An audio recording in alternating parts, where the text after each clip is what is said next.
Hey teens and hey families, quarantine content, keeping it positive, keeping it real. Let's get into it. Why did the snake cross the road? I don't know. To get to the other side. Are you bored out of your minds, or are you keeping it positive and creative? I grew up in a big family, and being the second of 6 kids, sometimes you find yourself in a time of conflict. Do you know what I mean?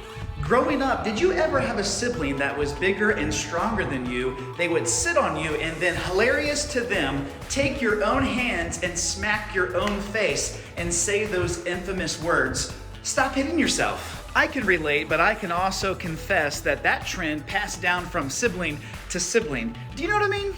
Do you remember that Bible story of Joseph and his big family? Yeah, his brothers hated him. So much so that they threw him in a well, sold him into slavery, and then told his dad that he was dead. Wow.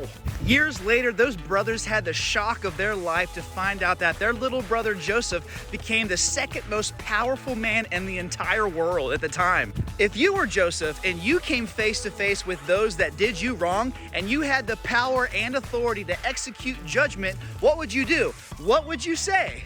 I think Joseph's response in that situation speaks directly to our lives right now.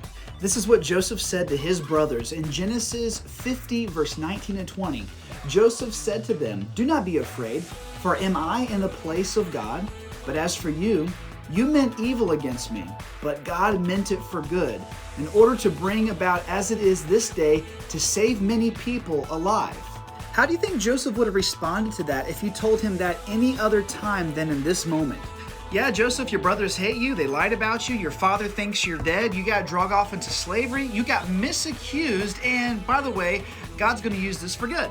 As humans, our nature is to search for answers because deep down inside, we love justice. We could try to come up with answers on why we think God is allowing this time of the coronavirus, but my encouragement to you is to wrap your heart and mind around the reality that God can even use a time like this for good. Kind of like when my brother used to hit me in the face with my own hand and say, "Why are you hitting yourself?"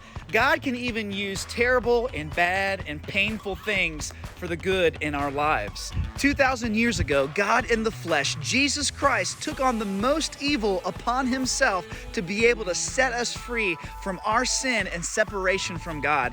If we can't hold on to anything else, we can hold on to that good news. Take some time today and read the story of Joseph, starting in Genesis 37, and see how God used all of these circumstances for good.